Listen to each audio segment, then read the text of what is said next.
Welcome to our March 25th, 2021 Board of Selectmen meeting. Today's meeting is being conducted remotely, consistent with Governor Baker's executive order of March 12, 2020, due to the current state of emergency in the Commonwealth due to the outbreak of the COVID-19 virus.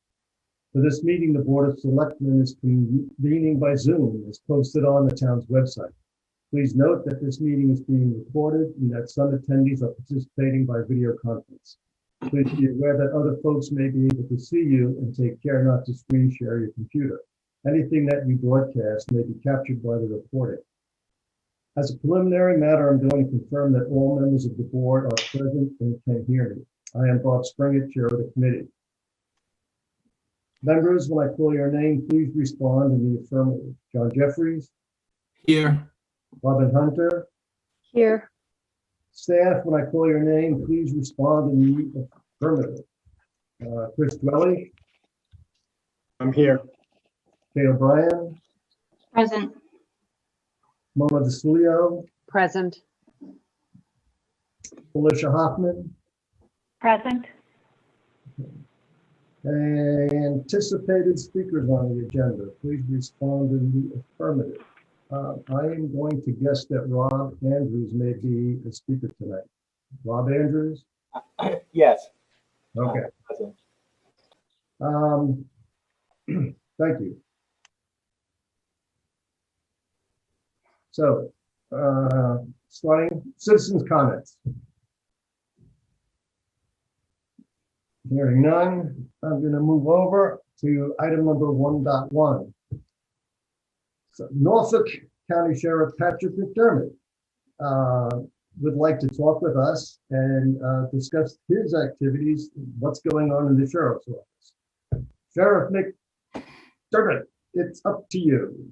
Thank you, Mr. Chair, and it's great to be addressing the Board of Selectmen in Dover. I appreciate the opportunity to come before you. It's been 12 weeks on the job for me, and so far they haven't scared me away yet. It's going really well.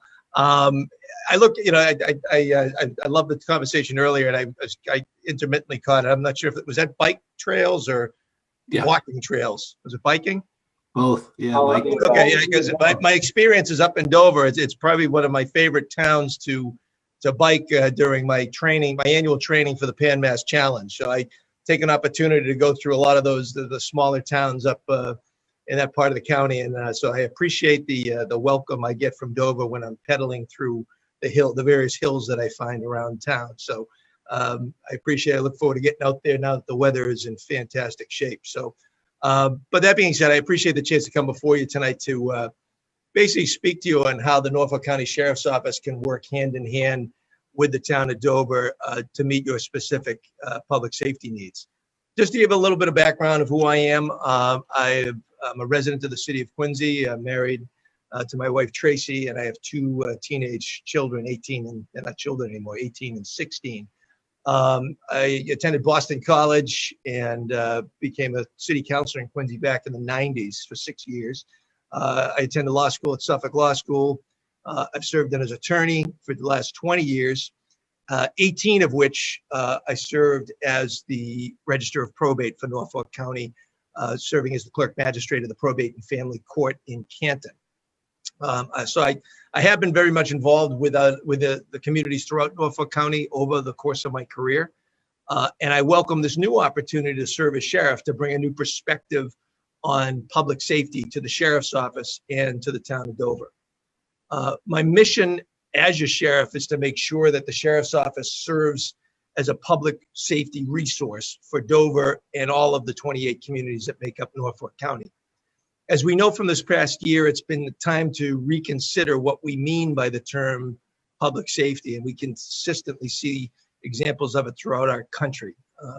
I want to push past the limited understanding that many people have of public safety as just simply putting criminals in jail, and expand this to include taking a more proactive approach to improving conditions that make residents feel safer, as well as those conditions which sometimes force residents to make bad choices. One of the ways in which we're trying to do this in the Norfolk Sheriff's Office is by expanding our programming and our community outreach. We've started reopening opportunities for residents to use our rope course in Braintree and our youth services programming. We are going to be expanding our youth camp, our leadership camp that is very successful running in Braintree, to an alternate part of the county, which typically has been underserved. So we're looking to bring it a little bit further south. And if that pilot program works, we're hoping to expand that in future years to other parts of the county. We want to focus our attention on at-risk populations, many populations that are underserved or they're at risk for criminal behavior. And that includes many of our juveniles in our communities. We're looking to actively increase participation in our senior programming, which includes our life-saving Are You OK program. So I've been blessed to have inherited a great program from my predecessors. Sheriff Bellotti started the Are You OK program over 20 years ago. And just in the last couple of months, we've seen 3 lives saved because of the active engagement of the Norfolk County Sheriff's Office. Most recently, a 99-year-old woman who didn't respond to our initial phone call. So the Are You OK program, we actually have an automated phone call, which requires some kind of positive response from the recipient. And when we did not receive a positive response from this individual, our deputy sheriff followed up with a phone call, which she also did not receive a positive response from, which enacted our emergency response, where we contact local first responders as well as family members. And in this particular matter, the 99-year-old woman was in fact found. She had fallen in her bathroom. Luckily, first responders were able to comfort her, get her stabilized, and bring her to South Shore Hospital. And she has been stabilized, and we had another save. So it's a life-saving program that we hope to expand over the next several months. We're also looking to explore options to reach out to other populations in different languages so that we can enhance the program to serve more people. We're also continuing to make our security resources in the Norfolk County Sheriff's Office more available to communities like Dover, which includes our mobile command center, our canine units, our search and rescue teams, and our vital strategic partnerships with programs such as Metrolec. And I've had a great opportunity to have a conversation with your chief of police, Chief McGowan, and we're looking forward to enhance our team in Dover with our triad program, with our senior programs through that. But our programming is not just simply about stopping crime. It's also about making sure that every resident of Norfolk County feels safe. And that includes feeling safe from the crime that does plague our communities, but also feeling safe from other challenges, such as our COVID-19 pandemic that we're hopefully coming towards the end of in the near months, climate change, social isolation, opioid addiction, systemic racism, and many more. These types of threats don't simply stop at town borders. So we need to all work together to tackle these issues head on. And the Sheriff's Office is more than willing to lead that charge. At the same time, though, we also realize that each community experiences these problems in unique ways. Because of this, there is no one size fits all solution or approach that will work for every town. My office is uniquely situated to help coordinate responses to public safety challenges across the county. But this coordination is only successful because it's guided by the experiences and needs of each community. As sheriff, I want to work closely with Dover to make sure that we're meeting your specific needs. We have the opportunity to make lasting positive change in Norfolk County, and partnering with towns like Dover is the first step in making that happen.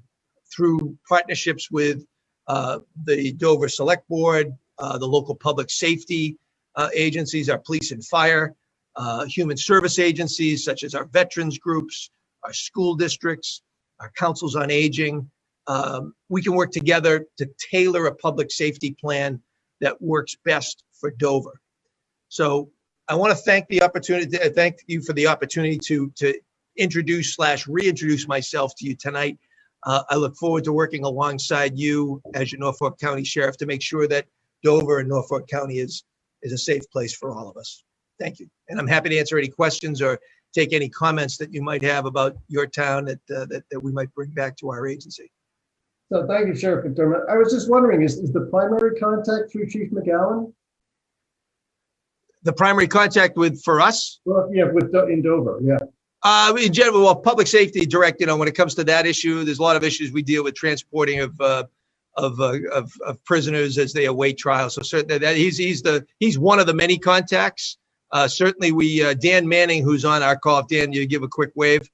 Dan Manning, who is my Director of External Affairs and Government Relations, he's prepared a list of certainly, we have the chair of all the boards throughout Norfolk County, certainly our Council on Aging directors we want to have access to, school superintendents. Dan's kind of the point person for each of those, and we're setting up an outreach program that eventually, Dan right now is the one-man show, but we're creating our organization that there'll be probably one community resource official from the sheriff's office that'll be coordinating across each of the town agencies to work with you to tailor whatever needs you might have for your community.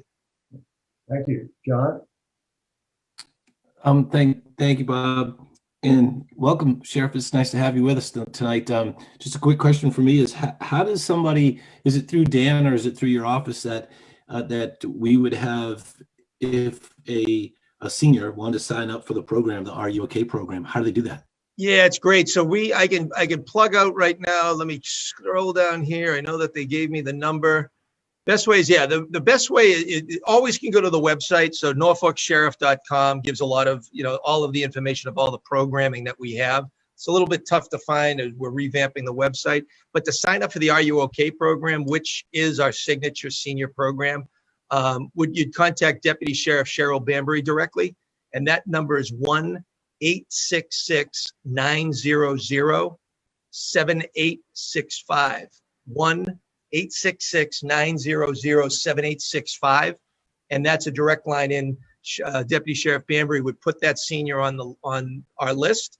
And that can be for a long-term relationship or even a short-term. We've had some people just sign up for a short-term relationship. If a senior or somebody with mental health challenges, has family members that are going out of the country or out of state for a while and need somebody to check in, and there are no neighbors or anybody else that can do so. We've done that on even a weekly or a monthly basis. So it's great. And as we get more of the programs up, I mean, we're great. We're looking forward to getting back out to the councils on aging, especially with the senior programs. I mean, there's our Yellow Dot program. There's our File for Life program that helps seniors identify what their medical issues are, what their medications they're on, and they can store those similar, like we all have those little magnets that we put on our refrigerator, the important emergency numbers.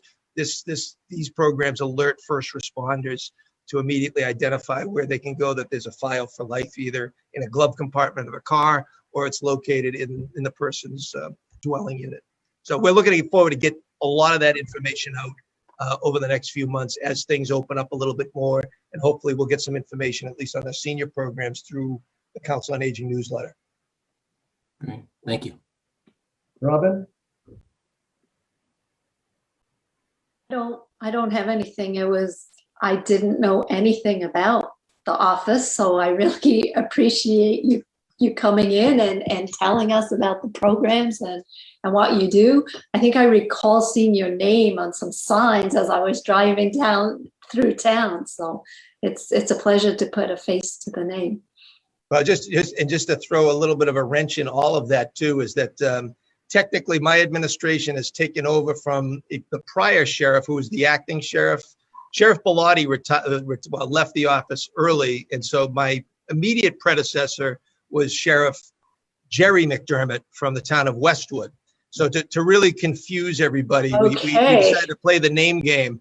And my distant cousin from Galway sat in the chair prior to me being elected. We had the Battle of the Galway Twins in November, and I was fortunate enough from the voters to get the nod. And my good friend Sheriff Jerry McDermott is still working in corrections. He's working, I believe, down in Barnstable for the Barnstable County Sheriff.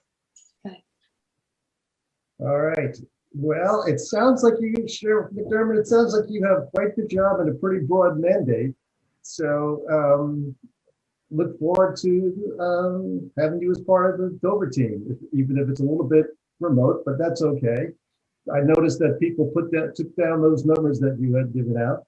Good. So thank you for reaching out and thank you for coming tonight. And if the weather is nice, really enjoy it. And if it's not nice, still enjoy it because Absolutely. it's been a rough year. Anything to get out of the house, whether it's rain, sleet, Exactly. snow, or sunshine, I'm there. Exactly. Well, thank you very much. Completely agree with you. Exactly. Look forward to seeing everybody in town. All right. Great. Bye-bye. Take care. Thanks, Dan.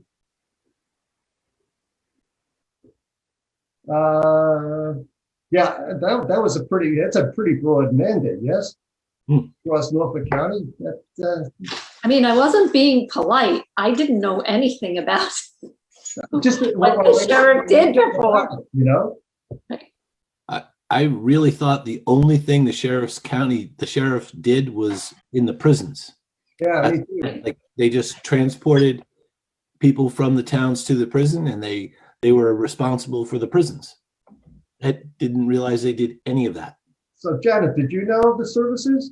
No. Not you, John, Janet. Oh, Yes, I Yeah, did. I bet Janet did.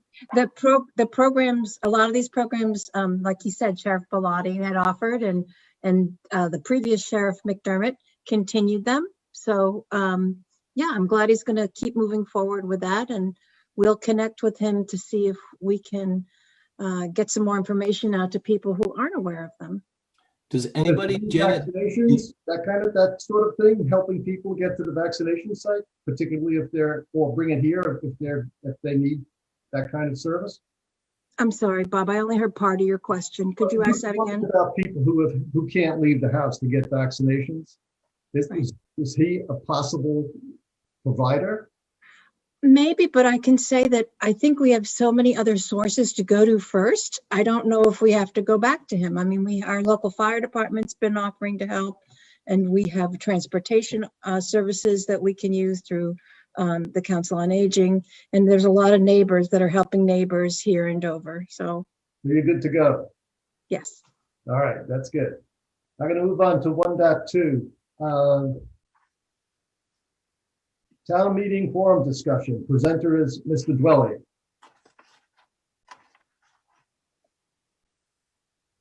Thanks, Bob. As I think as the board knows, and a lot of folks on the call know, the town has been working with a town meeting preparation group to work through planning and scenarios and everything that goes into putting together and conducting a safe town meeting. And one of the things that has come up during that planning group's conversations is the idea of a quorum reduction, which is still available to all Massachusetts municipalities, given that we're still under a state of emergency. And so that's the reason why it's on the board's agenda this evening, is for the board to discuss whether or not it would be a good idea for the town to reduce its quorum for this year's annual town meeting. And if the board chooses to do that, we can talk through the actual formal process by which you'd vote to do that. So that's a quick overview, and I'd kick it back to you, Bob. Thanks, Chris. We did have some discussions on this, the pros and cons. And thinking about this for a bit of time, I am inclined to go with the 18-person forum permitted by the legislation for the May 1st town meeting. And it's, I guess it boils down to me, it boils down to, although the situation may be a little bit different than it was in 2020, it still comes down to the fact that this meeting has got to take place so we can get the votes that we need to run the town in fiscal year 2022. There's still a lot of uncertainty as we continue to deal with the virus. And so we're uncertain about how many people we can have, and I wouldn't want to not have a meeting because of a quorum requirement higher than 18. So that's sort of the driver for me is the importance of having, and I guess on the other side of the coin, as we've learned, most of the items that are coming up for discussion or debate in this particular meeting are very basic financial models or adjustments, warrant articles to bring some of our bylaws into compliance with state law. There doesn't seem to be anything significant in terms of high controversy that we would be dealing with. So I'm certainly in favor of moving to a quorum of 18 for the May 1st meeting. John? Agree. I'm in favor of it. Robin? I'm just curious, does the committee have a recommendation? Is that the recommendation of the committee? 18? The committee hasn't made any recommendations. We've certainly talked about and we kicked this around. I'm going to let Jim participate. But I think it's up to us. I don't necessarily think it's up to the committee. Jim? Well, actually, it's up to me and you all, the Board of Selectmen. And I'm going to offer a slightly different perspective here. You'll recall at the open hearing, I asked for some input from citizens about their views on reducing the quorum requirement. I've spoken to 6 people, and the views range from reducing it to no less than 100 to not reducing it at all. And one of the common comments from the people that I spoke to was the apparent contradiction between proceeding with a meeting in early June to consider the Carroll Center, where we might very well have 400 to 800 people, and reducing the quorum for a meeting that's only going to occur a month earlier. My own view, but I would like to meet with the committee to discuss the information that we've gathered, is that if there are not controversial issues on the warrant, then we can reduce it. But it's not clear to me whether we should reduce it to 18. Given conversations that I've had with citizens so far, I think I would be leaning towards maybe reducing it to 120 or 100, but not to 18, particularly given the fact that we're considering a large meeting in June. And also given the fact that so far my conversations with Felicia have led me to believe that the Board of Health and Felicia believe that they can accommodate a fairly large crowd on a football field safely. But again, I feel that's something that we need to consider as a committee. We have some additional data inputs, the warrant committee open hearing last week, the discussion with the citizens when we asked for citizen input. So at this point, I am not prepared to make a final recommendation. And again, Chris, maybe you can correct me if I'm wrong about this, but my understanding is that it's a joint decision, that I have to agree to it, and also the Board of Selectmen have to agree to reduce the quorum. Is that correct? That is correct, Jim. Okay. And one other thing, Bob, I note that there are some other people here. If you are going to make a decision tonight, one, I would recommend that you not do that so that we can have a committee meeting and process the additional data that we have. But secondly, if you are, then there are other people here, and I think that it might be interesting to hear from some of the other citizens as well. Hang on a second. Chris, what's our timeline here? Yeah, thanks, Bob, for that segue. And maybe I should have just clarified this at the outset. So as Jim had indicated, it's a decision to reduce the quorum is a joint decision between the moderator and the Board of Selectmen. The requirement is that the board needs to notify the town, the public, 7 days in advance, 7 calendar days in advance of its intent to reduce the quorum. And so those 7 days in advance, let's say you determined that your intent would be to reduce the quorum this evening. On your agenda item for the first, we would have the actual official motion and vote to reduce the quorum. So from a timing standpoint, you would just have to, I wouldn't get too close to May 1st, but you have to at least give advance notice of 7 days before you take an official vote to reduce it. John?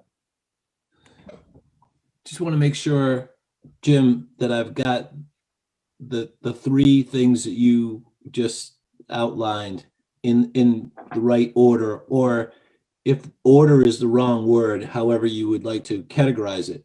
We're talking about the reduction of the quorum from a safety standpoint, right? And the ability to have it as least likely to be any type of a negative event as possible. So all the reasons that we did it last year. That's step one, correct? Not quite, John. The circumstances have changed. Last year, the Board of Health, and Kay, I know Kay Peterson is here, so Kay, correct me if I'm wrong with my information here, but last year, the Board of Health and the consultant that we were using, Kevin Mann, who's a town citizen and the chief medical officer for Walgreens, advised us to conduct the meeting in the manner that we did last year, with 15-foot spacing, trying to make it as quickly as possible, done as quickly as possible. My understanding is that now the Board of Health and Felicia have determined that they can have closer seating, which would accommodate many more people on the field, that can be done safely in an outdoor meeting with people wearing masks. So the result is that we are able to have more than a quorum in attendance at the meeting. Just as I mentioned, if we do have the Carroll Center meeting in early June, we would be able to accommodate more than a quorum safely. So while safety is still a concern, the thought is that we can actually accommodate a sufficiently large crowd that it would not be a problem in terms of risking health to have a quorum present at the meeting. And Kay, Bob, do you mind if Kay, I think Kay just unmuted herself. She can provide the detail that I certainly cannot. Okay, if I speak. Okay. Yeah, I think we have to think about two scenarios. One is that we're doing well with COVID in Massachusetts, and then the other is that things get worse. And if things go well over the next between now and the town meeting, I think we could handle a large number of people on the field, and we also have the potential to add a second field if we had even more people attend than we're anticipating now, because I think we feel at this point, knowing that it's an outdoor meeting, that people will be masked, and that people can be maybe let's say 8 feet or even 6 feet apart and be safe, that we're okay with that.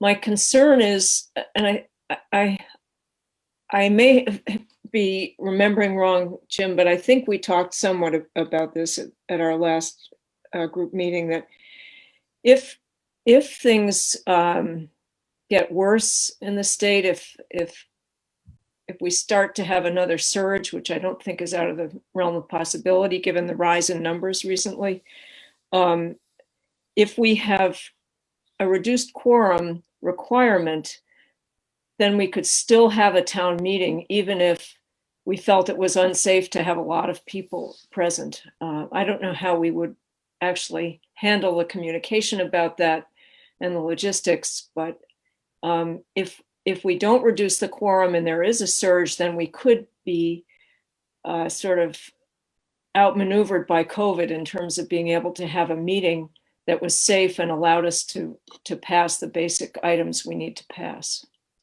Is that a fair representation, Jim? Yeah, that's right. Number one priority is safety. The number one priority is preserving the health of our citizens. And, as we discussed at current, we think that we could accommodate more. If things worsen, then we'll have to adjust. And that leads, John, I think you were going to make a second point.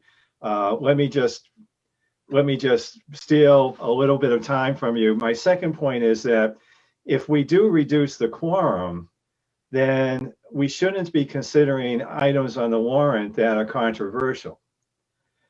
We should only be considering items that are necessary for the smooth functioning of the town.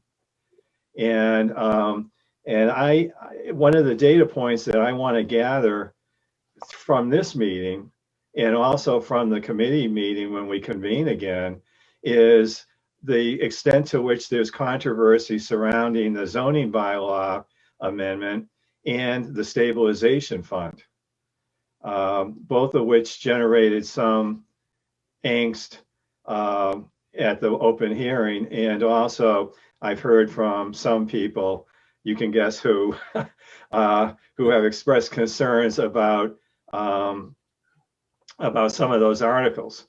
And so that is, I view this as a sliding scale, that as we reduce the quorum requirement, we should also be reducing the warrant articles to those that there's a very broad agreement that it's not controversial and that's necessary for running the town. That's essentially what we did last year. So Jim, I have one question. Setting a quorum doesn't mean the limiting attendance.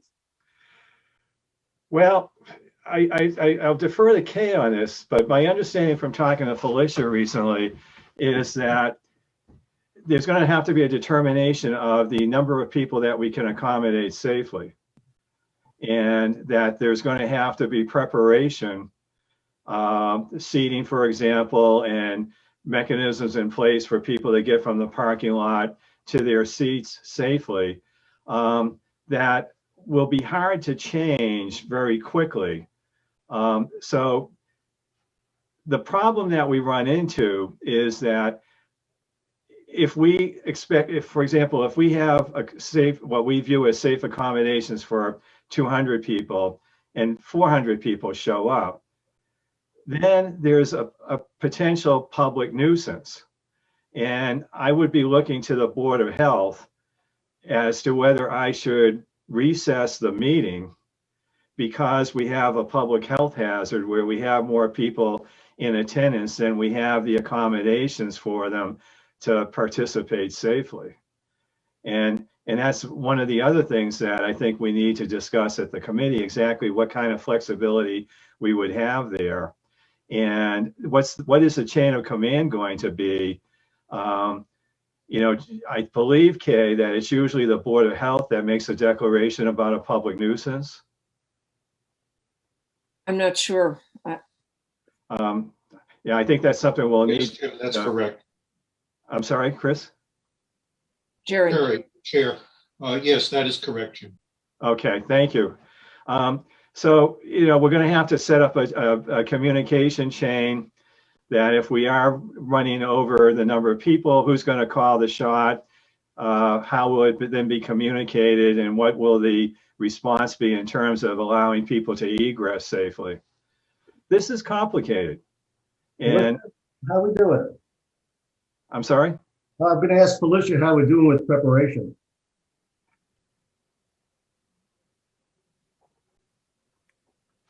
Well, we're working on preparations, but there needs to be a few more determinations of things before I can tell you everything's a go. Yep. What do you need? Well, I think we need to determine what we're going to do with this quorum. I mean, I can set the field up and have it set for 600 people. But we need to make a determination what we, especially as the working group, are going to set as our limits. And from that point, then we would work backward to say, what if we got 625 people, as an example? Okay. Go ahead, Robin. So I just don't see how the quorum decision plays with setting up the field.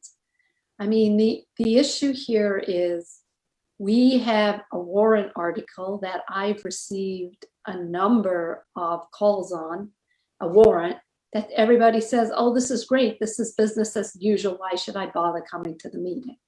So I think the issue we face, and we need to be realistic about this, we are going to have a very hard time getting 200 people to attend town meeting on Saturday, because I just don't think there's enough to stir the pot for people to come out. But by the same token, I think, you know, on a regular town meeting, when we don't have anything particularly controversial, I think if we set the field up for 600 people, that should be more than enough. You know, I just don't see more than, I don't see 100 people showing up to this meeting, because I just don't think there's, you know, the tax rate is pretty much stable. You know, it's going up 5 cents. I just don't see a lot of people coming to this meeting. We don't have that many people indoors, you know what I mean? It's a planned meeting. We have a tough time getting the 200, right? So I think all the stuff that Jim is saying is right, but we have to, and Felicia, but we need to plan for this regardless of the size of the quorum. Right. So I think we should be planning for this. We should, you know, put a stake in the sand and say, all right, let's plan for 600, and then Felicia could figure out the math. Well, what happens if we get more than 600? You know, how are we going to accommodate that? Do we have to call it a public nuisance? Do we have to reschedule the meeting? So those are things we should be thinking about regardless of how big the quorum is. Because if the quorum's 18 or 200, the same risk exists. Dave? In my mind, unless I'm missing something. Thank you, Mr. Chair. We're dealing with the extremes right now on the tail. And the tail that I would like to address is the low quorum. And I would just like to remind everyone that since I've lived in town, there have been efforts to reduce the quorum, and the town has resolutely rejected that quorum reduction. And so the will of the people have told us that they don't want a small number of people to be deciding articles that are not perfunctory or, like last year, necessary to run the town. And what I was hoping as a member of that steering committee is to listen to what the warrant committee has to say tonight. So I understand it had to happen, but I was slightly dismayed that the order of the meeting got turned around, because we need more information to determine if indeed there are controversial articles, because in my mind, any controversy should keep the quorum higher and higher. And those articles that are perfunctory and not controversial, everyone, of course, is welcome to attend the meeting. But the issue is, should a dozen and a half people be allowed to make bylaw changes or changes to the town finance and other similar articles? And in my humble opinion, that would just not be wise nor right to do. So thank you for hearing me. Okay, So Dave. Dave, I appreciate your position, but just to play devil's advocate, you know, people need to come to town meeting regardless of how big the quorum is. So if the voters of Dover are apathetic and they don't think it's important enough to come, you know, we run the risk of not being able to pass a budget because we've deemed certain number of articles due to a vocal minority from an open hearing are controversial. So, we need to look at both sides of this equation. If these are controversial, more people should show up to town meeting. And I think we're trying to get the word out there for people to know what's on the warrant. But I agree with you, I would like to, that's why I asked what the committee's position was. I think, we should listen to both sides of this position, to both positions, and then hopefully come up with something that works for the town. Right, because Yeah. I think what I was hearing Kay saying is that if they can indeed, and Felicia's been working really hard on this, we now can accommodate, based on what we know now, many more than the 175 typical quorum. And since we can handle it, I guess I asked the question, then what makes this any different than 2018 and 2017 and all the years before it? We didn't have COVID. But we need to have a town meeting, and we need to have a quorum for that town meeting. Okay, then Jim. What's special about COVID and needing a quorum is that we don't have the ability to predict where we're going to be at the time of town meeting. And if we were going down, if we were continuing to show a decline in cases now, as we did after the holiday surge, I would say no problems here. But we leveled off, and now things are rising again, and the number of cases reported today is over 2,000 in Massachusetts. I mean, that it may just be a blip, but we're every day we're up more in terms of our 2-week average number of cases. So if we're headed for another surge, I think we need as a town to be positioned to be able to have at least some semblance of a town meeting with a small quorum if things are bad enough that people won't go out of their houses except for a small number. And that's not like any other year. If that happens, I think we need to be understanding that that's a one-off, hopefully, please. Maybe it's a two-off. We're all knocking wood. We're knocking wood, but we kind of did that a year ago. But I feel as if it's the most conservative position to take, given the uncertainty of COVID. Because if things are going well with COVID and 600 people come out for the meeting, and even though the quorum's 18, we're prepared. We have all the seats there that Felicia's gotten out there. But if we can't have 600 people coming and we only get 20, then we're also prepared because we've reduced the quorum. I mean, it's not perfect. I'm done. Sorry, thank you. No, good point. Jim? Yeah, I agree, Kay, and I think flexibility is the key here. And as I did last year, I postponed the meeting 3 times. You'll recall, I issued 3 declarations where I postponed the meeting 3 times in response to the statistics that were coming out and in response to the recommendations of the Board of Health and Dr. Ban, and also Dr. Brownstein, who was the epidemiologist at Harvard Medical School, who was advising us. We can always do that again. I can always recess the meeting if the numbers start to increase under the state statute that was adopted last year. The thing that I worry about, and what I've heard from people, and I'd like to have more input on this, is that if we reduce the quorum, then people do not want a reduced quorum to be making decisions that extend beyond those that are simply necessary to keep the town running smoothly.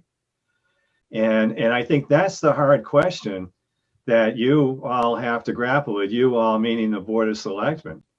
Last year, when we reduced the quorum, we only considered articles that were deemed important by the majority of the board for the functioning of the town. And the people that I have spoken to have stated that they would expect a similar thing, that they don't want to have controversial articles considered. Now, I've heard of people have discussed two articles that they thought were controversial: the zoning bylaw and the stabilization fund. And I respect the view of people who are in this Zoom room tonight. With respect to, reasonable people can disagree or differ about what's considered controversial or not.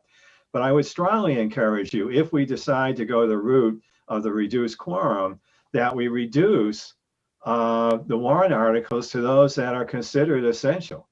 Otherwise, I think that people will feel that it's a violation of trust, that it's inappropriate for us to be considering articles that there might be disagreement about when we don't have a representative body of the town making that decision. That's a, Jim, 175 is like 4% of the town. Well, 175 is 10 times more than 17, Bob, Yeah, according to my math. I think this is going in sort of crazy directions here. Kay's point is really what's the best position for the town, and she articulated the thing pretty clearly. It's to be as conservative as we can. We lower the quorum to 18 because we don't know what the situation relative to COVID is going to be. And that's sort of the worst case. And that's what we did last year. If the virus isn't surging and it is, acceptable in terms of caseload and things like that, the quorum doesn't affect the number of people who show up at the meeting.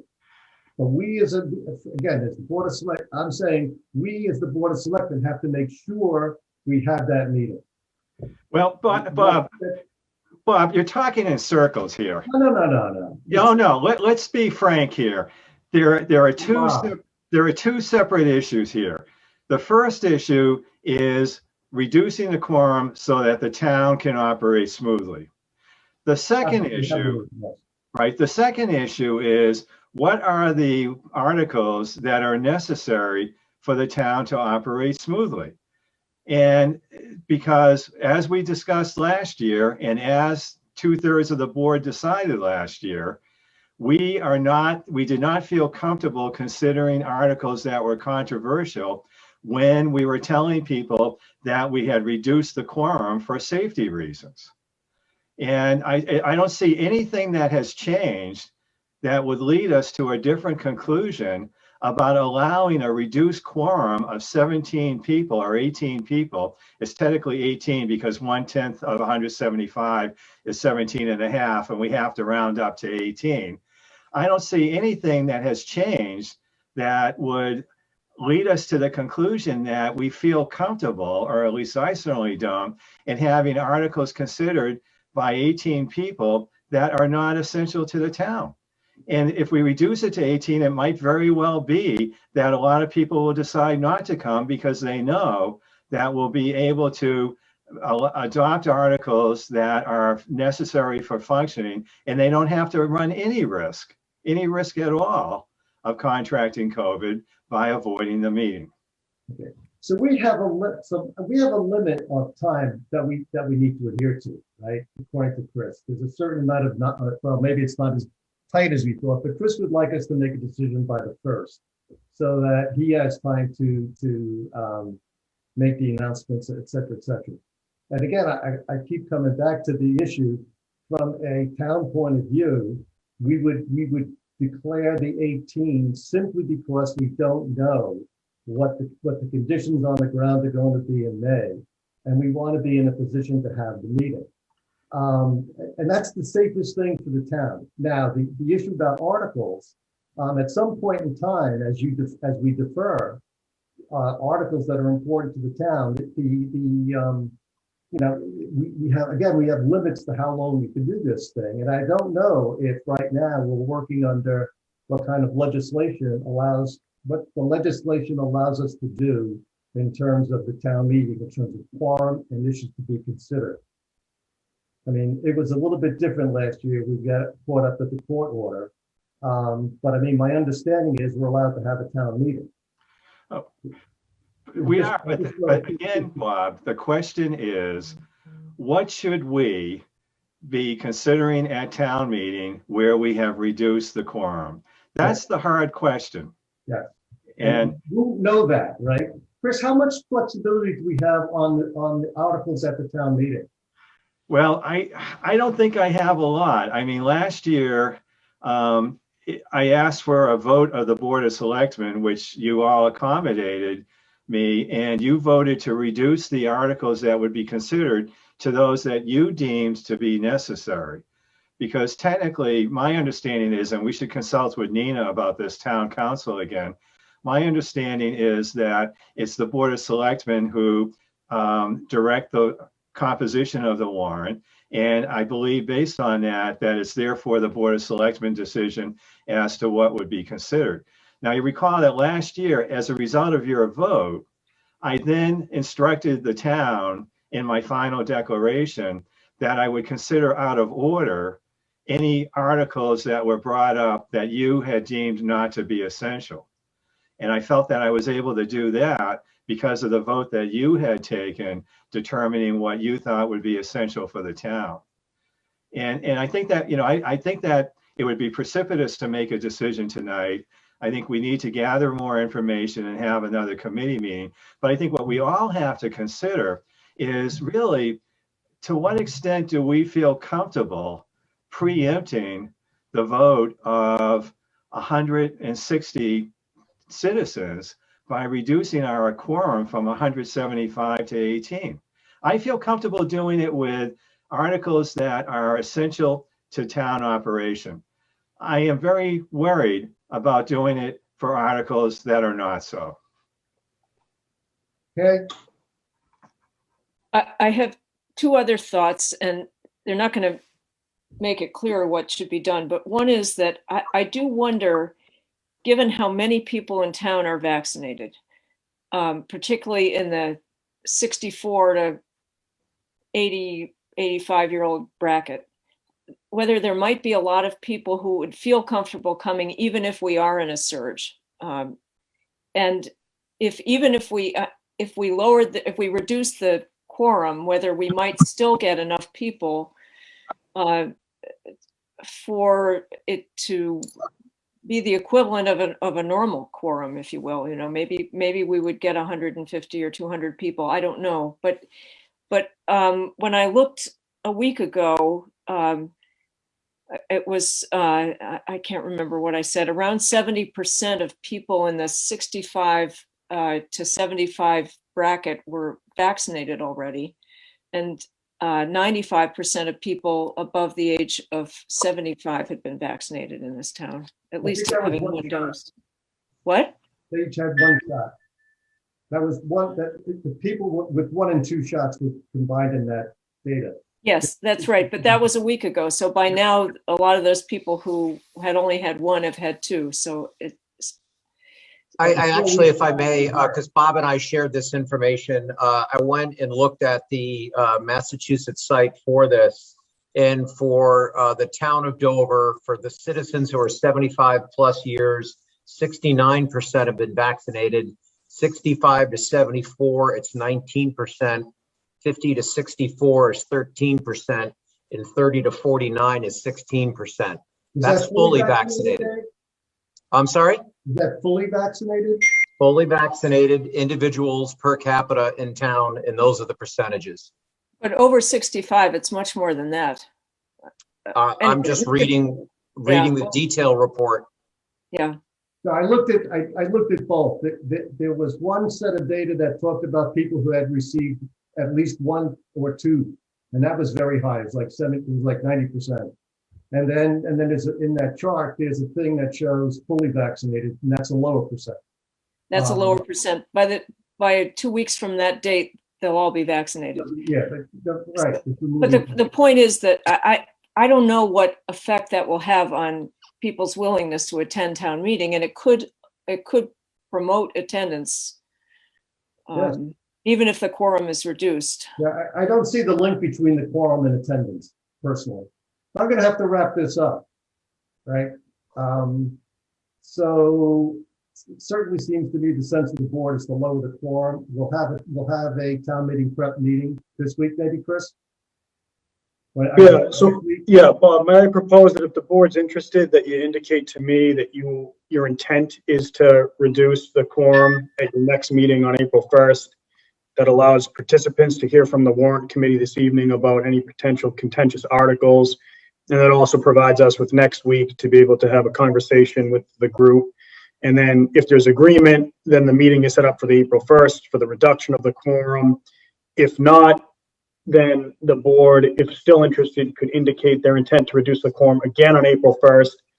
And then you could vote to reduce the quorum or not at April 15th. And that would pretty much be your drop dead deadline unless you want to have a special meeting. Okay. All right. So then, following advice, I'm going to make a motion that we as a board intend to reduce the number of voters required to constitute a quorum at an upcoming meeting. Is that about right? Chris? If you're comfortable with April 1st, we can get an announcement out this evening that'll allow us, again, if everything's settled, to be able to officially take the vote next week. Okay, so then we as a board intend to reduce the number of voters required to constitute a quorum at the April 1st Board of Selectmen meeting. Seconded. Right, and Second. all this is doing is just setting things in motion. There's no official vote taken. Hopefully it will be the catalyst for citizen comments, and maybe we'll get more information on this. But I do have a quick question to ask. Is there a, do we need a vote on that? sure, and I can ask my question after, I guess. Yeah, well, well, I could ask, go ahead, ask your question. So my question is, we're trying to be flexible. There are a lot of different things that could or could not happen. Is there a way where we could vote to reduce the quorum so that way we could be sure to vote on articles that are important for the town to run, but have an agreement that if the attendance at town meeting is less than 175, those articles that were deemed to be controversial will be withdrawn at town meeting. Can we do that? I can do that, presumably, yes. I can do my due diligence to determine if we can do that and report back. Because that might be the best compromise of just letting us do everything. Yep. All right. Thank you. Now, do I need a vote and a second and a vote, Chris? I appreciate a vote, yeah. All right, so the motion was made. I need a second. I seconded. John Jeffries. All in favor, aye, Bob Springer. Aye, John Jeffries. Aye, Robin Hunter. Okay, thank you. Thank you all very much. So Bob, are we going to hear from Warrant tonight through Rob with regards to his and Gordon's view, as Jim just requested, or I can't remember if it was Jim or Dave asked, from the sequence of tonight, if we're going to be able to get that perspective from Warrant? Yeah, I think it's 1.5. Right. And John, I would hope it's more than just Rob and Gordon's point of view. No, I hope it's representative of the committee. I did say them speaking for the committee. And I would just remind Dave and Jim that a brilliant Boston College scholar once said, "We can disagree without being disagreeable." Well, that's what was good. We did. Well, if my compromise works, I think we can all have our cake and eat it too. No ice in the water. But because it allows you, because we need to move the town forward. We have concerns.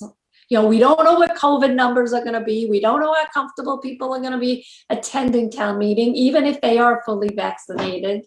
And there's going to be it's just like there's so many unknowns here. I think it's a brilliant solution, Robin. All right, here we go. 1.3. Determined 2021 special town meeting date.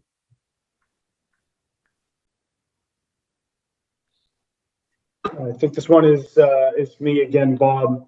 So this is a follow-up to the board's conversation 2 weeks ago about potentially setting a date for a special town meeting for the town to consider the community center project that has been underway. I know that Ford Spalding, the chair here of the building committee, is here to discuss it. As he indicated to the board 2 weeks ago, their desire and really their ask to the board is that you consider a June 12th special town meeting. And if the board decides to set that date for that meeting, you'd need to do that this evening so that we can open the warrant and get the process started for the special town meeting. Thank you, Chris. John? I'm good with that. I would second motion to set the June 12th town meeting, special town meeting this evening. Okay. Robin? I have the same concerns as I do for the regular town meeting. I mean, if it's the desire of the committee and the board to have a meeting, but I think, the same is true. We're going to get a lot of people. We're going to need to make sure that it's safe. Hopefully we'll all be vaccinated by then, according to the governor and the president, everybody will be vaccinated by the end of May. So, I think we have to be realistic. And if it's the desire of the town to have this meeting, I think we also need to know that based upon the facts and circumstances of COVID, it may have to be canceled. Yeah, it's the same set of concerns, yes. Right. Yeah. I mean, I do not think that, I am on the fence about having this meeting in June. I think we could do it in the fall when I know everybody will be vaccinated and we won't have these concerns. But if it's the desire of the town and the committee that this is the right thing to do, but I will tell you right now, I will not attend the meeting if COVID cases are surging and I'm not fully vaccinated. And you wouldn't be alone. Right. But again, so we set the date and then we play it out like we have town meeting, like the May town meeting. It's the only way that we can do it. So I'm going to move. Right, and to save $300,000, it doesn't do it for me. That is not the argument. Well, it's not. It's the argument. The argument is actually it's not an argument. The committee, all people have been working toward a particular date, and the town is being primed for a meeting in June.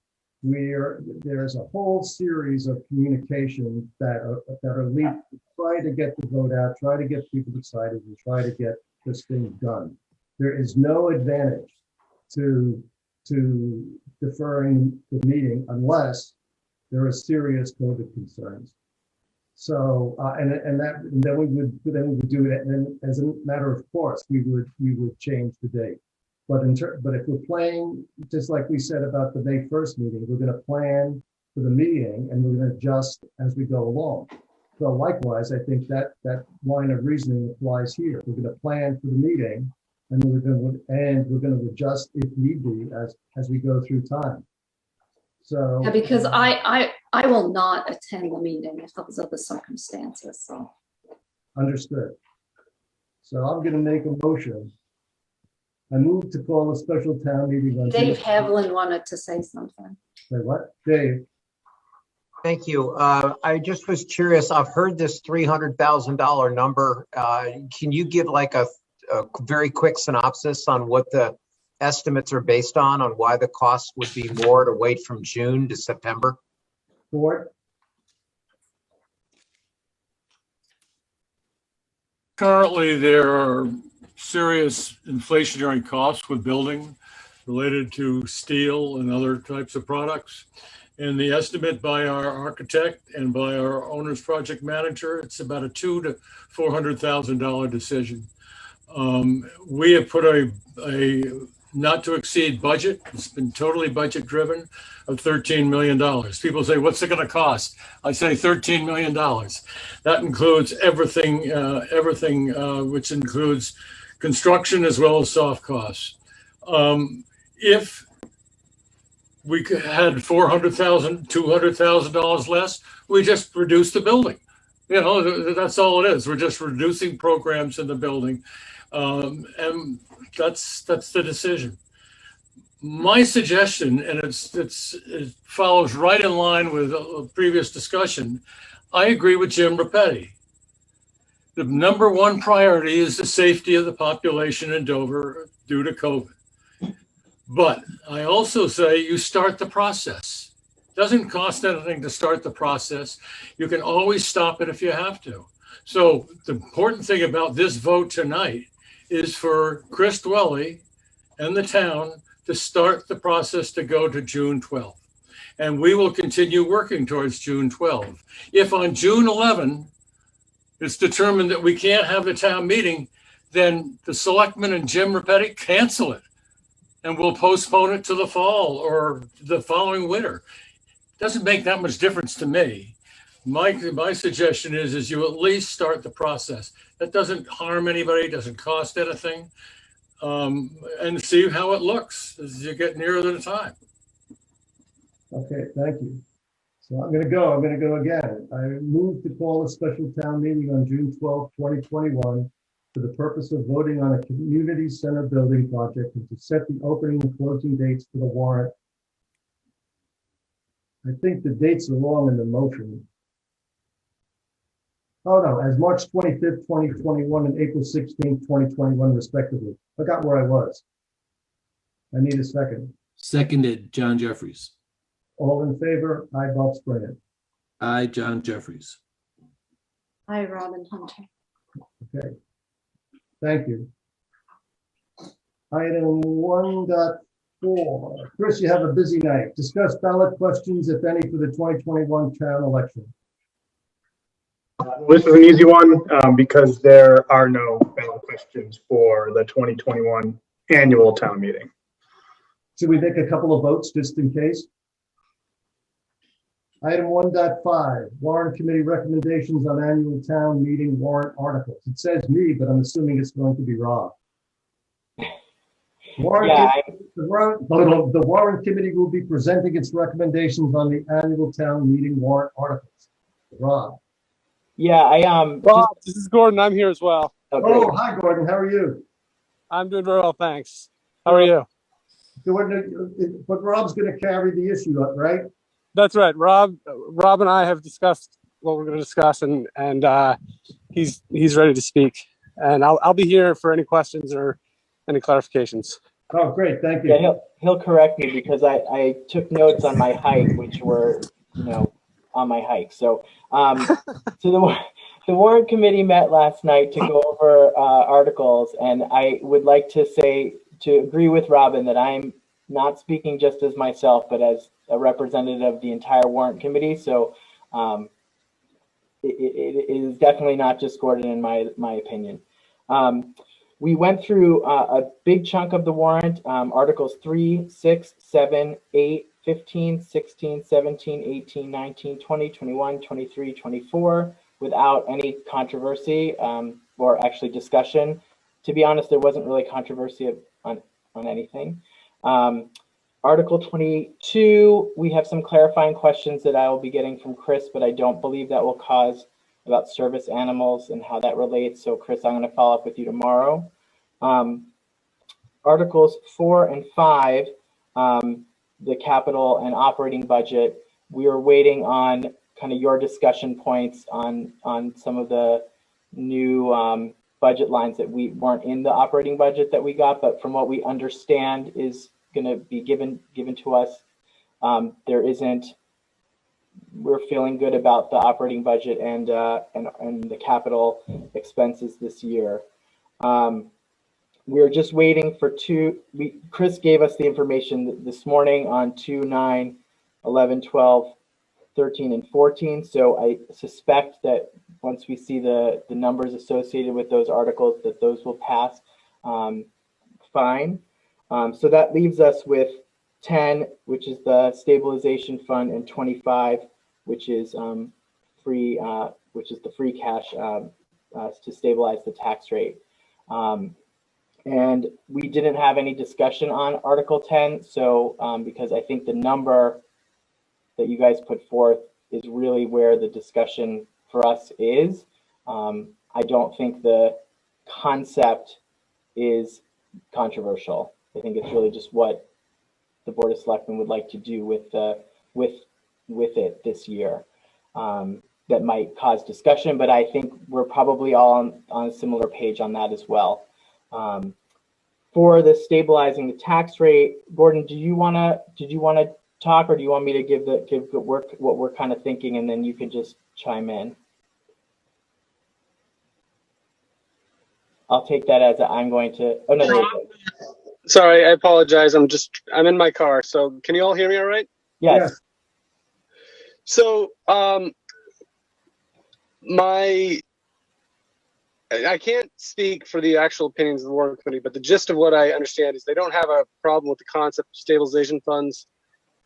And, I think the amount we have not really discussed in depth, but I think we're relatively comfortable. Sorry, hold on. Someone just. I think we're pretty comfortable with the concept of stabilization funds, and pending a sort of final. I think realistically, we're not concerned about moving from from free cash to stabilization funds. What I think, and again, we haven't discussed this in depth, but I think the real question is related to Article 25. So we voted last Friday on cap stabilization as a board. We, the Board of Selectmen. You did, and I guess the short answer is that because it impacts free cash, we want to consider all of the articles that impact free cash together. So we don't want to make a decision on one without understanding the full picture. Okay. So we have a free cash line item later in the agenda. So John, do you have any? I'm sorry, Gordon. No, I'm done. That's all. Rob is running this for Okay, the. Two hands on the wheel, Gordon. What's that? So 2 hands on the wheel. Stop talking to us. I'm parked. So you're parked. Right. That's okay then. John, do you have any questions for Rob? Bob, from my perspective, the connection was really bad for Gordon, so I didn't hear much of what he said. So I really, it was very jumbled on my my side. Well, I think what he did is he drew a connection. He wants they want to understand the cap stabilization fund. And at the meeting last night, as Gordon said, there was people were just comfortable with that particular item as a concept. And what Gordon said later on was, before they want to consider Article 10 and Article 25 that gets together because they both deal with free cash. And so they didn't make any recommendation on Article 10 last night. They were waiting to come to tonight's meeting to have that particular discussion. I think that's right. Is that right, Rob? Correct. And just, I wanted also just to pause on that, just because Jim had brought up Article 15 as potentially controversial. From the perspective of the Warrant Committee, it is not controversial to members of the Warrant Committee. Some citizens might feel that way, but that there was no discussion on that one. I think, and Gordon, feel free to jump in, and Bob as well, from just remembering last night. I think the members of the warrant committee felt that last year we came to a more conservative approach on the free cash to giving back to the to stabilize the tax rate, and many members seem to be more interested in giving a larger rebate, and they would call it a rebate. I think some members, one member thinks of it as with COVID, giving a larger rebate would be good. Other members see free cash growing even on years that we continue to give larger amounts. So I think that is the one area where the vast majority of folks on the warrant committee seeing free cash grow even when we give large chunks back. So that number, I think, is I think members of the warrant committee would like to be more aggressive on that number. Yeah, and I would concur with what Rob said, and I would say that I think most of the folks in the warrant committee would view it as a return of funds that were essentially overtaxed in past years. Having said that, I don't think the inclination of the committee, based on what I heard, is that they want to be really aggressive, as has been discussed in the past. I think we're all very cognizant of the situation with COVID, and we want a non-controversial meeting. So our goal is really to have a number that sort of sits in the middle of where the more conservative folks and the more aggressive folks in town stand, and that will sort of appease all parties, even if it doesn't make any party happy. Well, that's a terrible way to go about this. Okay, John, do you have anything for Rob or Gordon? Bob, No. I think Chris has a question. He has his hand raised. If I may, Mr. Chair, so I guess through you, I just asked the warrant committee, is there a target number or a target range that the Board of Selectmen can react to this evening? So the number that was most popular last night, Chris, and select folks, was 2 million. Having said that, I think that if it were slightly less, but not much less, I think there would be I think we would have the votes. Based on this, we took a straw poll last night, so I can't say for sure, but based on what people's initial thoughts were, I expect that it doesn't seem like they're being really aggressive. Does that answer the question? So, yeah, I think there was a couple of numbers thrown around. So Chris had originally indicated that he thought 1.6. He had close to the number. In the discussions that we had on Friday, I sort of bumped that up to 1.7 million.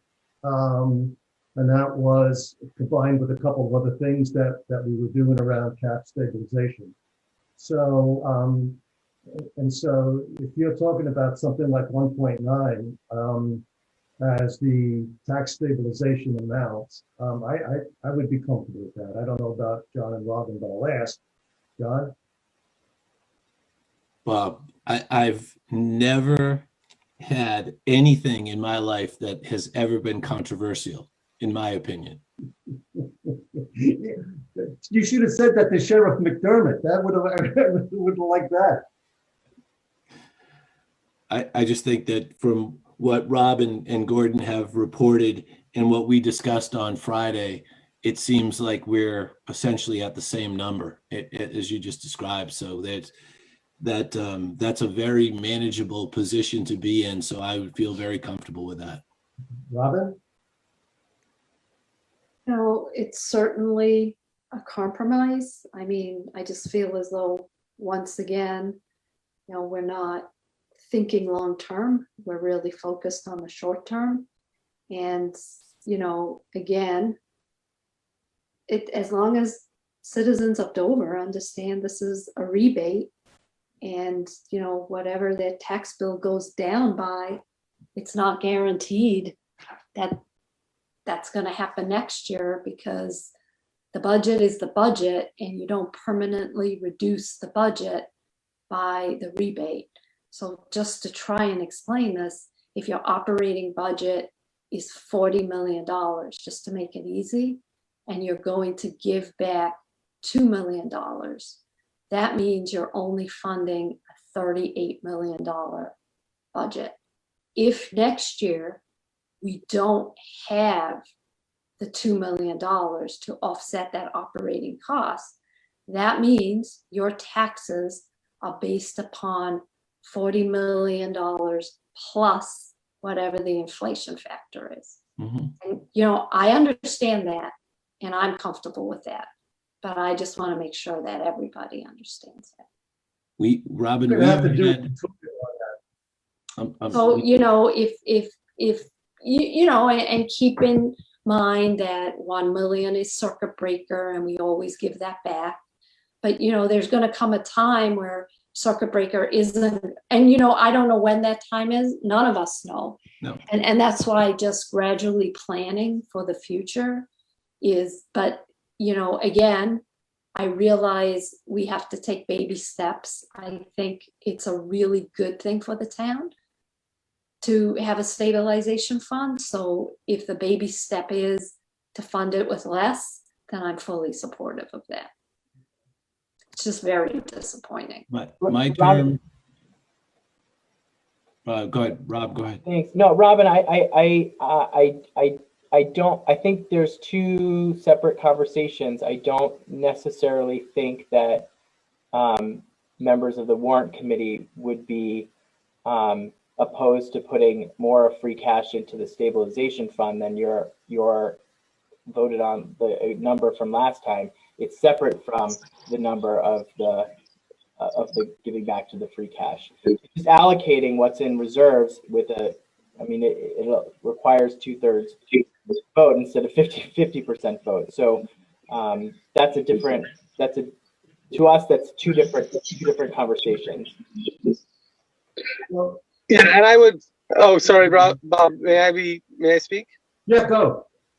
This is Gordon, Warren Committee. So I would say that we really haven't talked about the number on stabilization fund. I did bring up the 600,000, and I didn't hear a word of complaint about it. Previously, when we've talked about 2.5 million, people wanted to discuss it. I couldn't say much more in terms of what their positions would be, but I think that most of the folks on warrant committee view stabilization funds essentially equivalent to reserves. So obviously we would have to deliberate. We would have to discuss and deliberate. But as Rob said, I don't know that there would be an issue with putting more into a stabilization fund. But I do know that the most pressing issue from the warrant committee's position is not so much the stabilization fund as the Article 25 to reduce the tax rate. Thank you, Gordon. So I'm going to just remind people what we agreed to on Friday. And it came to how much we would be what the usage of free cash would be. And if I remember correctly, we were going to use 700,000 of free cash to fund the roof replacement. We were going to use 100,000 of free cash to hire the consultant for the water resource task force. And at the Friday's meeting, we had talked about 1.7 for tax stabilization, but it sounds like we're more inclined to 1.9. And then finally, we had talked about also using 600,000 of free cash to seed the capital stabilization account. And that's roughly 1 year of contribution, 1 year of cap spending. So that's what this thing all is going all around. Right, but I think now, and maybe we need to get clarification from Warren, I think they're suggesting to add another 2.5 million. So I think Another what? make sure, I think we need to. No, Robin, the 1.9, I think. Sorry, I'm sorry, Robin, I interrupted you. May I speak? I apologize. Go ahead, Gordon. The 1.9 would be Article 25. So we're not talking about adding another 2 million or something to that article. We're just talking about Article 25. To be honest, I think that's what the folks that we've heard from the most, and what folks we've talked to care the most about. And that's what, you know, from a fiscal management standpoint. So, I mean, effectively, it sounds like the deficit is about $200,000. You know, obviously, folks were more focused on the 2 million of returns to free cash last year, and several felt that was the floor. But I think that overall, most would be happy, or would be okay with 1.9 this year, especially given the situation with COVID, and with the idea that we want to have a more efficient town meeting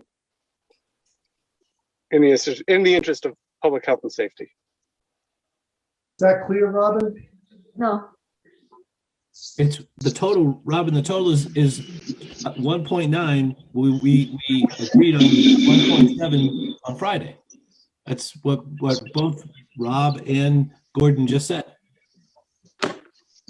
Where do you get 2.5? 700 plus 100 is 800. If you're going to use 700 for the roof, if you're going to use 100 for the consultant, it's actually even more than that. And then you're going to put 2 million for free cash. Right, but the 2.5 was the number. Gordon, so that's how I'm coming up with my number. So please explain to me where the disconnect is. Article, you have to talk about what your source of funding for each of these articles. So if we're going, and I forgot about 600,000 for the capital stabilization fund. So if you're going to do if you're going to take 600,000 for the capital stabilization fund, you're going to take 700,000 to pay for the roof in Article 5, right? So that's 7 and 6 is 1.3 million. Did I do the math right? Yep. Then we're going to do 100,000 for that special article. So then that is 1.4. Yep. And then you're going to add 2 million. 1.9. 1.9. So it's 1.9 plus 1.4. Right. So there's 3.3, and Friday we talked about 3.1. So it's 200,000 more than we talked about on Friday. Well, then I wasn't on the same page as you guys on Friday. So all right. We have never stopped growing free cash.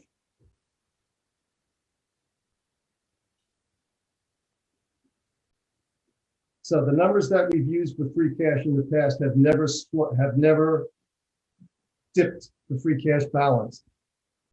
And the 600,000 is simply a transfer from free cash to cap stabilization. No. I realized that. So we haven't spent enough money to impact free cash. So this year we're going a little higher. Well, that's one person's opinion. It is, yes. We agree. No, so I just want to make clear that it's not just 2 million or 1.9. Well, that's why I laid it out.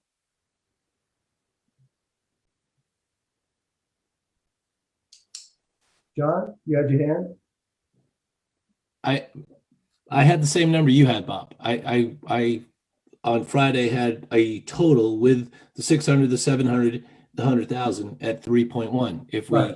use one, we were at 3.1 with 1.7 for Article 25. Right. Now we're at 3.3 with 1.9.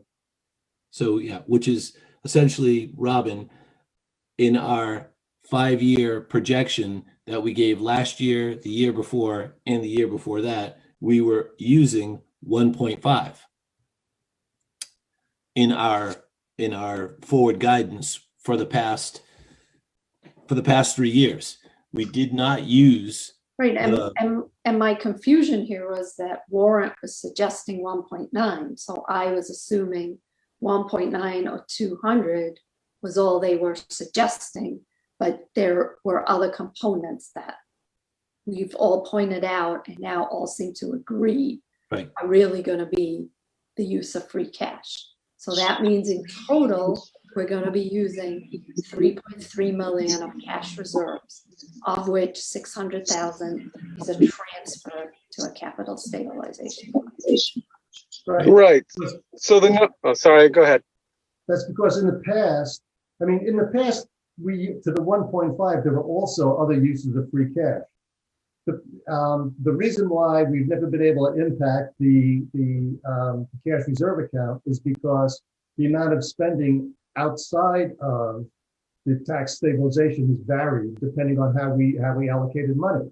So essentially what this is simply a sort of prototype of what you suggested in how we use cap stabilization, because we're using free cash or cap stabilization money to fund a capital expense. It's literally a prototype of what you guys have been proposing on cap stabilization. Right, it's just a little less transparent, but that's okay. So where are we? I think Chris wants to say something. He's patiently at his hand up. Chris. Just not to interrupt the conversation, the dialogue around these items, but just I do have 2 follow-up questions for the warrant committee while we're on this agenda item, if that's all right with you, Mr. Chair. Yeah, absolutely, Chris. All right, so there are 2 other things that I was hoping to get clarification from the warrant committee on tonight, so that we can make sure that the board's clear, and also I can make sure that all the budget and town meeting materials are finalized and wrapped up. The first was, did the warrant committee have any opinion or recommendation as it related to the Water Resource Committee's request for approximately $44,000 for the continued efforts around water quantity and quality tracking? So Chris, before you jump into your next question, I'll just try to address that one right off the bat. Based on our discussion with Jerry, I'm sorry, with the Board of Health, we felt that should be part of operating expenses. I'm not sure where the disconnect happened, but I thought that there was some level of agreement that these were continuing expenses, so they should be under operating. Perhaps it wasn't clear during the meeting itself that should happen this year. Perhaps we assumed that. Having said that, based on my notes, I thought that they should be. My understanding, which I think we confirmed with you, we spoke to you about it. I think that was your understanding as well. So I thought that they were going to increase their operating budget for that amount. I think Chris is asking if we're cool with that, and I would say that the consensus was yes. That seems after their presentation, it seemed reasonable to us. If it was, I think we were just confused with the kind of the after effect of that presentation, because they thought, some of the members thought they were presenting a warrant article versus the operating budget increase, which that's what we were on the page of. But the concept of the addition to the operating budget is fine with what it seems to be No one's. I would be surprised if there would be a hold on that when we were if it's in the operating budget and then would be added. Perfect. That's exactly what I was looking for. Thank you. And then the second was on the operating budget.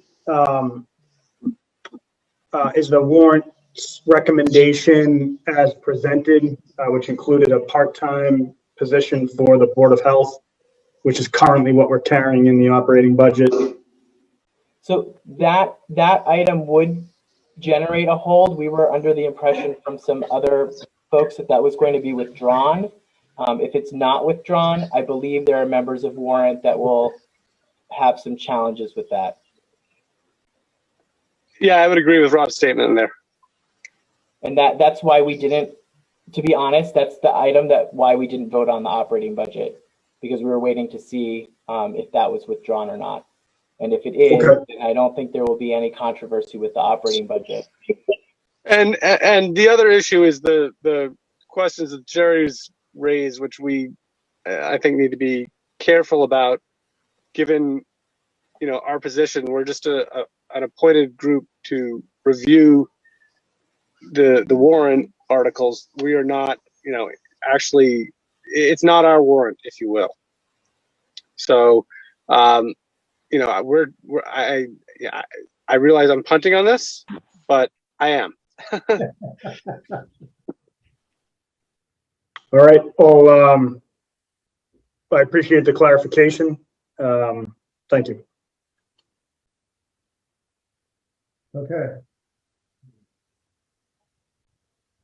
So I'm thinking we're done with that and we can move on to 1.6.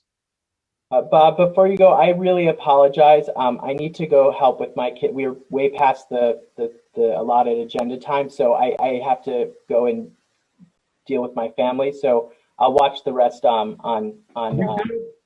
I'll watch the rest on video. So I apologize. Here anyway, we'll keep him locked up in his car wherever the heck he is. Yeah. So Rob, I wish I had that excuse. No. Oh, Robin. Rob, what story are you going to read? Enjoy, Rob. It's been done. Enjoy your evening. Thanks, everyone. Thank you, Rob. I literally have to go. I have a prior engagement, but thank you guys for having us. And you may have to stay. I do. Uh-oh. Yeah, I think. Let me just check the next item. Bob, you're breaking up here. I can't hear you. Yeah. So 1.6 has. Jesus, what did I do? 1.7.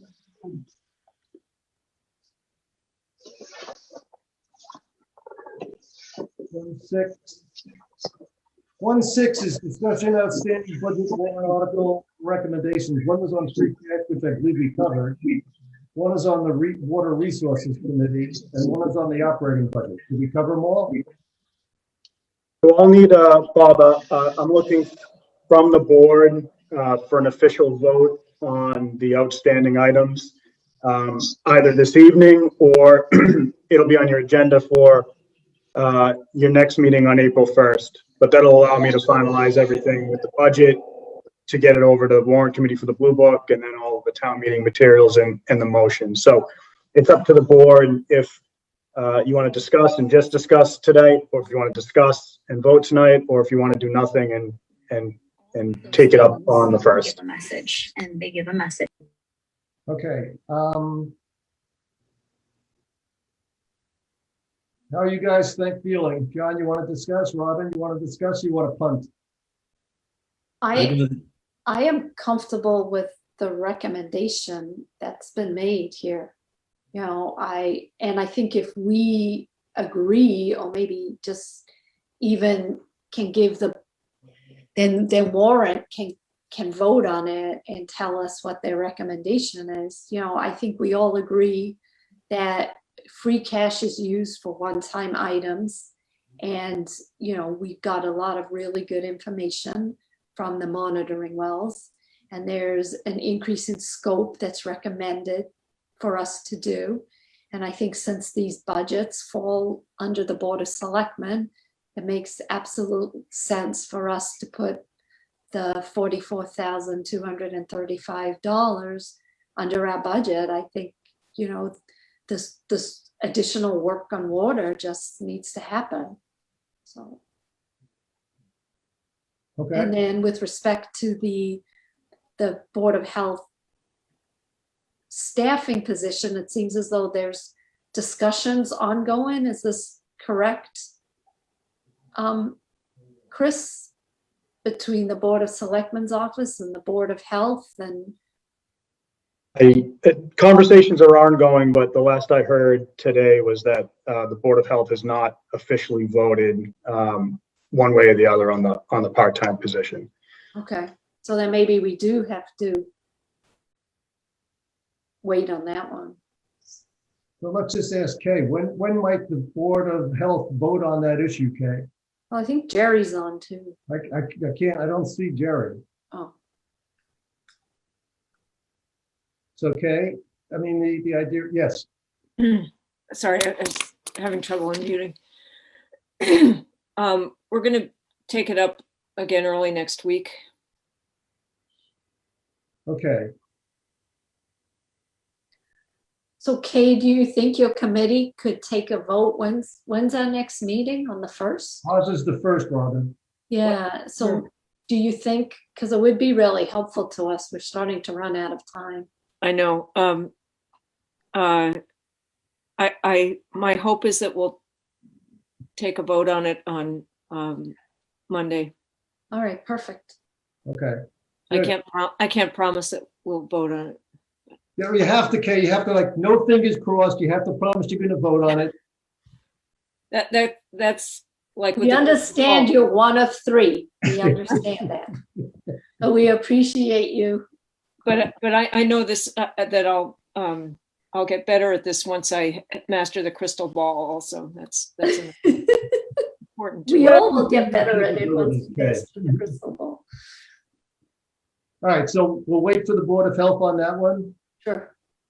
And on the Water Study Committee operating budget, I agree. I mean, it seems to me that this has moved from a project to an operating process. And I think that, the operating process ought to sit underneath the water superintendent, et cetera, et cetera. Right. So I would certainly favor moving that money into the Board of Selectmen budget. All right, so then if it's okay with you, I'm just gonna make a motion to. We have to hear from John. Oh, sorry. John. I'm trying to move the meeting along. I'm starving. I started this process by saying I was. So Robin, make the motion. I will second the motion. And I just want to, after we're done with this, Bob, I just want to make one quick comment back to the group on these topics that we've just been discussing relative to our earlier discussion. So, but Robin, let's go. I'll come back. Let Robin make the motion. Robin, let's get this one Look, done. he's fainting from famine. Let's move on here. Right, all right, so I make a motion to increase the Board of Selectmen's budget by $44,235 to be used for the continued efforts related to water quantity tracking and analysis. Seconded, John Jeffries. All in favor, aye, Bob Springer? Aye, John Jeffries. Aye, Robin Hunter. Okay. All right. What are you going to say, John? Make it quick. Quick comment. So Jim and to David, it seems to me from what we have just discussed, a lot of what I would deem controversial items are really not controversial. It doesn't seem to me that there's going to be, with my stoic opinion of controversy, that it doesn't really exist in my mind, that these articles really are not going to be controversial.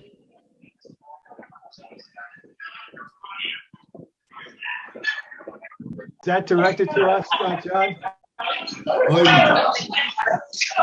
Kate, can you mute Gordon?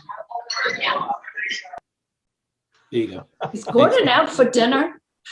Thank you, John. I'm going to move on to 1.7. Sorry, I didn't realize I was unmuted. I apologize. It must have been when I put my earbuds in. Oh, I relogged into the call. Sounds like something was eating Gordon rather than Gordon. Right. Should have been the Kraken. I thought it was the Kraken getting it. I had a mask on. I was going in to pick up my belongings, but TMI, Gordon. so Bob, did you have something that you needed Warren Committee to weigh in on going forward? No, no, I don't think so. no. Okay, great. We're Thanks. good. Then I'm going to sign off, and I will look forward to. I thank you all for hearing from us, and look forward to talking to you soon. Have a good weekend. Thanks. Likewise. Bye. Yeah, thank you. Bye-bye.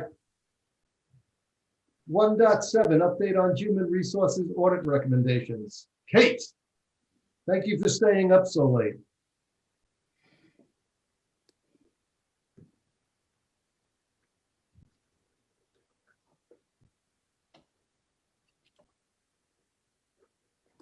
Okay, thank you, Mr. Chairman. I'm happy tonight to present to you all an update, a very brief update on all the HR activities that have been going on, and in particular, the HR recommendations from the HR audit that we had. So this will just be a quick review of the goals of the audit, and then the audit's recommendation. And the recommendation included recruitment, application, offers of employment and onboarding, payroll forms, benefit forms, policies, and the compensation and classification study. Just real quick, so the entire goal of the audit was to audit all of our HR practices, forms, personnel file system, review processes and procedures to maintain accuracy and compliance, identify any potential issues or problems, limit Town of Dover's liability and ensure best practices are in use, make recommendations regarding HR policy and practices, and finally provide recommendations and templates for Dover's ongoing use. And this study was completed in July 2020. So from there, we've had these recommendations done. And the consultant firm was HR Key Solutions that completed this. So the first around recruitment, we've made a lot of changes. And in the HR audit, it was noted that the town's job postings were not uniform.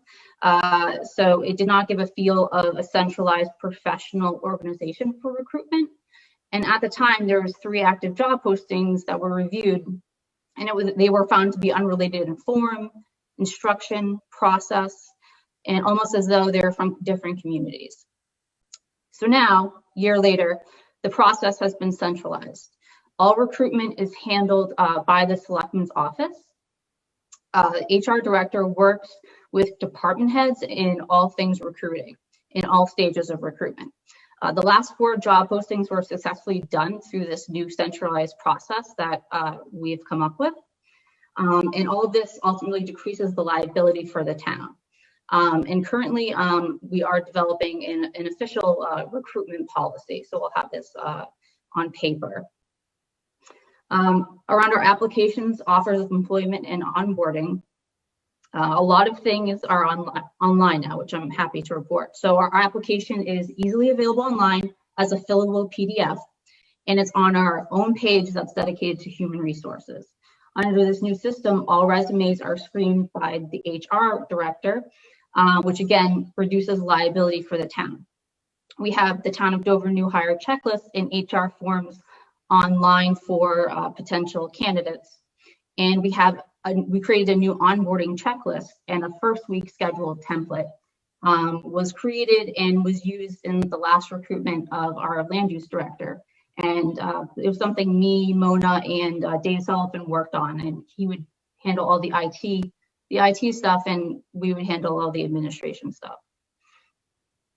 So again, our payroll and benefit forms, they're all online. We have direct deposit, M4, W4, and so on.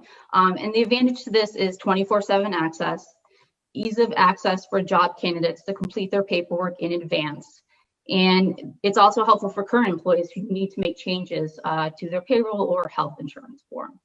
And this is a quote down below in the HR audit.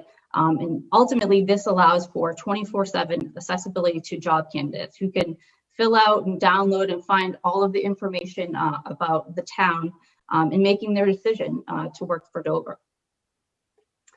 So a big part of this was also recommended policies that we needed updated. So the first one was the policy against discrimination, harassment, and retaliation in the workplace. So the Personnel Board adopted this policy January 14th of this year. The second policy that was recommended for the town was a CORI policy. We didn't have a CORI policy, so the Personnel Board adopted it on the 14th as well. And also we have our own CORI form. So it's a uniform Town of Dover CORI form that will be used for all candidates going forward. The Personnel Board will be taking up the workplace violence prevention policy, which was also recommended by our HR audit that we update. So they'll be discussing that with the consultant in April. And they'll also be discussing a customer service policy and a code of conduct and civility policy. So this just gives you a little brief outline of what's to come. So per the town general bylaws, the Personnel Board in April will continue to wrap up the policies. In May, they have to hold a public meeting noting that they will be discussing these policies to the public. Then they would take action, which would be a vote to recommend to the Board of Selectmen. In June, the Personnel Board would come before the Board of Selectmen and recommend the adoption of the policies. In July, the Board of Selectmen will take action. And eventually, hoping by the end of July, we can get all of the policies into the rules and regulations. And last, we have our compensation and classification plans. So our compensation study was actually just completed today. So the Personnel Board has the data, so they'll be processing that and going over that within the next month. But the good news is we'll actually have some of market information and COLA information for the fall. The classification study, the deadline was today. We're thinking that the selection day will probably be next week around the 1st. And we're hoping that if that selection date is around the 1st, the study will start in May, early May. And from there, we'll probably start with all our non-union positions to get those done as fast as possible. And it probably is going to take longer than the fall. But we're getting it started, and we're happy that we at least have the market study information as well as the COLA information for the fall. So yes, in conclusion, we've been very busy, and I got a shout out to the Personnel Board who I've been having them meet several times a month, and Mary Kerrigan, and everyone's been really great guiding me through this process. So. Nicely done, Kate. Plus, I like the colors. John? Well done, Kate. Thank you, and thank the Personnel Board and Mary. And I know Mary's been a big help in this to us and to you. So well done. Robin?